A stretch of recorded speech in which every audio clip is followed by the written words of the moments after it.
Guys, welcome to the first weekly Wino session, and today I have with me my official political correspondent, Molly Kimball. Aren't you all lucky?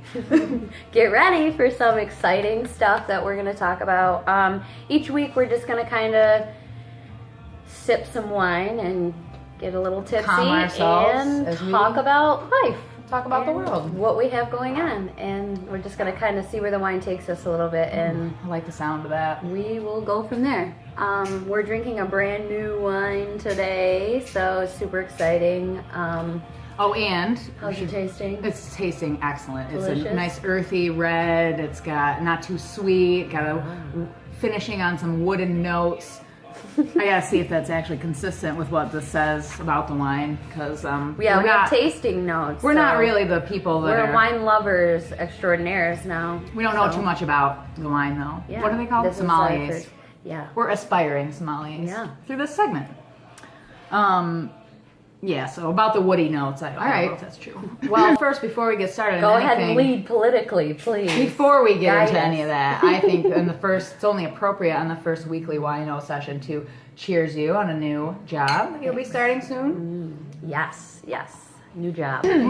Side note, I do love public education, even though Cheers to our moms, both our moms who spent their careers in public Yeah, education. public educators. Cheers to my sister, who also started a Montessori school where my son will be going next year. Yay! So plug Wildwood Montessori, Camden, New York. Woohoo! Woo! Check out the blog. Yeah, check it out. Check us out. And also, in case it wasn't abundantly clear, we are both publicly educated, so that doesn't tell you how good the system is working, then you're not paying attention. Yeah, clearly. I mean, I'm probably the smartest ever. But I think it's interesting. That was a good place to lead off from, because the importance of mental health and emotional well-being, emotional awareness is something you and I talk about a lot. A lot Yes. in terms of just being able to achieve that self-efficacy. Is that Yes. the word to use? To be self-determining, to kind of have control over your own life and your direction and be able to get the things you want out of your life. And Yeah, so like, here's what I think often. I have really awesome kids, really, really awesome friends. Yeah. Stop it. She loves Super awesome family and super awesome boyfriend because he just walked in the door. Aw, so handsome. But Such a lumberjack. it's true. But yeah, so one of the ways that I think that I have been able to successfully achieve all those things, besides luck, is that I have, and you and I both have always talked about this pretty openly, despite any flaws that we may have, we are both pretty self-aware of where we need to be. And for me right now, since we're talking in a political standpoint, let's just call a spade right now. Yeah, this is politics. So get dirty. Gonna call a spade. Here's the deal. One of the biggest things that I have a huge problem with, and it really isn't even a political issue, because we're not going to do that, and we're not going to chastise anyone for their political views at all. Not why we're here. What we're really hoping will happen from not just these videos, but the way that we talk to each other on Facebook and the things that we stand for, are this general open-mindedness that comes from just talking. And we are Molly not and I fearful both of opposition. When we argue with someone, it doesn't mean that we have to name call, or if we make a point, it doesn't mean that we're trying to win something. I get accused of that a lot. Yeah. So that's a little tiring in itself, is that no, we're not trying to win. You know, there's no winning here. Yeah. Like, this is for the sake of humanity. So really, us continuing down a path is winning. So however it goes, you know, those are the wins that we're looking for, not arguments on Facebook or anywhere, really. You know, so for me, like, it's really, we talk about scientific way or moving forward as humans, because we are biology. To say the least. There's a lot of biological factors. And I, for one, pursued my education in biology, which has informed a lot of how I look at politics, too. And there's a lot of things. Now Bree and I have a good rapport for talking about this stuff because we've known each other forever. And when you grow up with somebody and you know how they think and you know what's important to them, it's a wonderful relationship. But we're often talking to each other about the same things that we already agree on.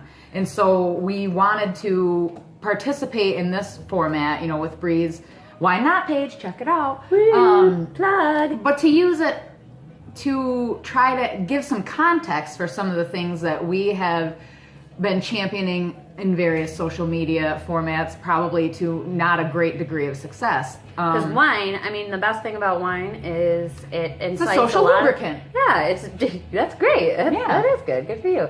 Could be a political lubricant, too. Yeah, it definitely it gets people wanting to chat and kind of breaking down those barriers that I talked about, real quick barriers, get them all sauced up, get them a little heavy, and they'll so just we're start fortunate chatting. because we don't have these barriers with each other, but we understand that they exist, and our goal is not to change anyone's mind, but to maybe incite some kind of idea that maybe instead of, that when people have opposition, it's not negative. Okay. We're good. We're clear. Sorry about that. So, no, just to bring it back down to the political aspect of it, like why we think it's important to be talking about emotions, emotional health, mental health, and the value of being able to oppose somebody or be opposed or discuss opposing viewpoints without it creeping into an emotional issue. It's obviously, if you've been alive in the last 12 months, you know that it's been a very contentious political climate, a very contentious election, and now a very contentious start to the new presidency. And people do have feelings about it, and those feelings are grounded in very personal backgrounds or upbringings or issues that they hold close to each other, and we are aware of that. We definitely respect that. Respect that. That's a great word to use. Like, we don't want to change that in people, because what we love about what we care about, we can identify where it came from or why we didn't like something and we chose something else. So we don't want anyone really working hard at changing our minds, but something that, as coming from public educators' standpoint, bringing it back around always, get used to it. I'm just going to keep doing that, by the way. Sorry, guys. But, anyway, as, growing up in that kind of household, we're always thirsting for not just wine, but learning. And so being open to learning. It gives us, there are things we know we don't have it all figured out, like there are things, and until people come at us with that conversation of, there's no need, and not just at us, but in general, until people start talking that way, nothing is going to get accomplished. Until we stop sharing memes that are about negativity, or we stop running away from opposition because we think it's negative. Opposition is an evolutionary process. It's what moved us forward. It's what, every time that we need any kind of change, and despite what change you want, we know as, the American public, we all want change right now. That's a good point, change though. that we want is different. Any big change that has been affected on any side of a political aisle has come through contentious opposition, not violence, but and not even political, like passionate people having different ideas and fighting a war of attrition, basically with words, not guns. Sometimes guns in the American Revolution. But so anyone that is, I think we're all behind that one. What we want to say is, anyone that is seeing this, it's not live, so don't worry. Probably we've edited out all the more radical viewpoints. Yeah. All the terrible shits out, like all the point that we wanted to the point that we wanted to in a classic media fashion, the point we wanted to get across is that with all the high emotion now from our personal experiences that we've had trying to crushing this, by the way, delicious, killing it. Ooh, that was a good sound. Oh, but for some of the anyone that sells lipstick, you could go ahead you gotta keep the ADD in check. No, I can't. I'm not gonna. It's only gonna get worse. But anyone that sells lipstick could go ahead and probably let me know if there's any kind of lipstick that doesn't do this. See this? I know exactly how you take care of that. Problem. You use dish soap at the end. No, I mean, like, I don't like looking at it. I want lipstick. I'll buy lipstick. Anyway, save it for your lipstick correspondent. Okay. I don't know who that is. Colleen, I think. She is taking applications for lipstick correspondent. But anyway, the whole point about that we're trying to discuss about healthy opposition and productive disagreement that is such a foundation to democratic governance. And I think that's something that we've talked about a lot in private as being something that I'm disappointed in when we get in these interactions with people who it becomes an emotional thing. Not on the fault of any person who's involved in the discussion, but that it's getting lost because of feelings. The exercise of disagreeing with informed, articulate positions is getting lost, and that is such a cornerstone to democratic process. And I think, well, I think we're at a really great place where this stuff politically is coming up, and we're all, whether it's you and I or all of you, or the people we disagree with, everybody I know is witnessing the same type of behavior. On one side, they're seeing other people being emotional and perceiving it as emotional, and vice versa. And I think right now, for me, years ago, I started seeing, the lack of funding in mental health, all this stuff going away. We're wondering why all these things are happening. And so right now is a great time to be talking about it, because even people that don't struggle with mental health issues, which, you can show me one of them. But anyway, anyone that doesn't struggle with mental health issues, you're on Facebook and you see people name calling, and you're kind of like, even if you agree with them, but they're name calling to someone, you're just like, dude, come on, we're all better than that. So, yeah. Or, whatever. So it's all brought to light right now. So I feel like in videos like this, or in any kind of conversation, and not just on Facebook, in real life, ask questions that are open-ended so you can get someone's real response, so we can communicate with each other. And that's all that it's going to take to kind of have a revolution, is to really just be social and communicate. And everyone is calling for the same thing about we're talking past each other. We need to listen more. And I agree, that's true. But we don't, what I think people don't judge often, us talking by active listening. We're both pretty good active listeners, just not to each other, because we already know what the other one thinks. Yeah. That's so a good don't point. judge our active listening. Don't skills. judge the fact that we keep cutting each other off as like demonstrating our active listening skills. We're better. We're better. Probably. But whether or not it's like the people are all asking for the same thing, to listen to each other more, and I think that starts.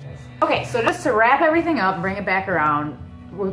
This is our first time doing it, and we didn't really get into anything political, but we wanted to set the stage for future weekly Wino sessions, and just point out that as we're going through this new phase in our democracy, like, disagreement is not the same as disrespect. Disagreement is not a form of hate. And the reason we talk about emotion and mental health so much and self-awareness is that all of us as American citizens who are passive or active participants in our democracy should be approaching disagreement with a level of comfort.